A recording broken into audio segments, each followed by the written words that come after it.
Alam nyo ba kung bakit may high blood? Simple lang ang sagot, kasi may low blood. Hindi. Ang pinagmulan ng high blood, unang-una, ang maling lifestyle natin. Kaya siya tinawag na high blood. Tumataas ang daloy ng presyon ng dugo. At nakukuha natin to, number 1, due to inactivity.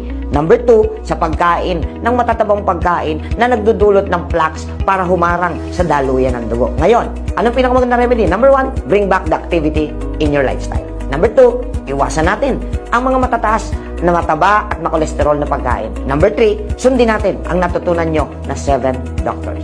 Kung hindi natin naaalagaan ngayon pa lang ang ating katawan, ang ating kalusugan, may posibilidad na ang high blood ay mauwi sa napakaraming komplikasyon. Isa na rito ay ang pagkakasakit sa puso dahil lumalapot ang dugo, mabilis po na pwedeng mahirapan ng puso. Pangalawa, may posibilidad din na tayo ay tamaan ng stroke na kung saan ang itong stroke na to ay nauuwi naman sa pagkabaldado ng ating katawan.